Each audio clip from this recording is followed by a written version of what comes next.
Kadang-kadang hidup dalam tekanan hutang ni buat orang akan hilang pertimbangan. Dikejar pula dengan macam-macam ancaman, otak boleh jadi macam semak sampai kau tak tahu nak buat apa. Tekanan jenis macam ni, kalau tak diurus, memang boleh bawa ke tempat yang paling gelap. Benda itulah yang orang nampak dalam kes yang berlaku dekat Alostar yang baru-baru ni jadi. Seorang ibu Zahrul Lail Basir 52 tahun ditemui mati dalam rumah sendiri akibat ditikam. Tempat yang sepatutnya jadi ruang selamat untuk keluarga, tempat dia besarkan anak-anak, tiba-tiba bertukar jadi lokasi jenayah yang paling menyedihkan. Dan yang lebih menghancurkan hati, suspek adalah anak sulung dia sendiri berumur 29 tahun. Bukan orang luar, bukan penjenayah, tapi anak yang dia sendiri besarkan dengan tangan dia.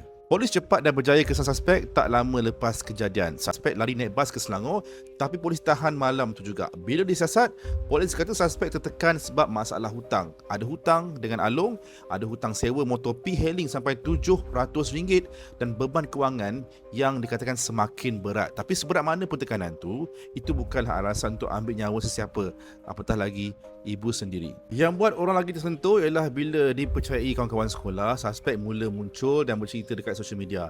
Ada yang cakap suspek ni masa sekolah bukan jenis yang bermasalah. Belajar pun okey, perangai normal macam budak-budak lain juga. Kadang-kadang nakal tapi bukanlah tahap macam violent. Dari bidang sosial pun nampak dia ni memang sayang keluarga. Banyak gambar keluar dengan mak, bawa adik-adik jalan, raya sedondon setiap tahun. Langsung tak ada tanda dia ni.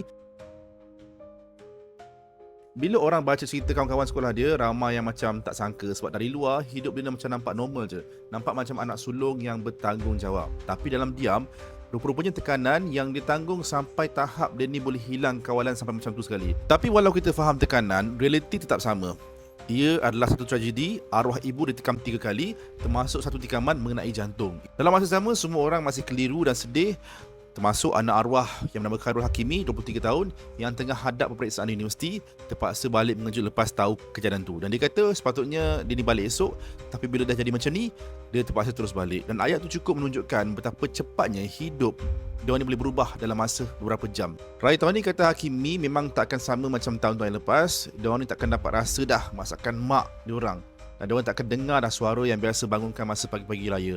Dan lebih menambah berat, 3 adik diorang ni yang berumur 8, 13 dan juga 18 tahun sekarang terpaksa dibincangkan siapa yang nak jaga. Bukan hanya kehilangan seorang ibu, tapi diorang ni kehilangan seorang abang pula. So basically, diorang ni berdepan dengan kehilangan 2 orang sekaligus. Seorang pergi selamanya dan seorang lagi akan masuk lock up. Kes ni buat orang sedar, kadang-kadang tragedi paling besar bukan datang daripada orang luar. Ia mungkin berlaku dalam rumah sendiri antara ahli keluarga. Mereka yang kita percaya dan sayangi.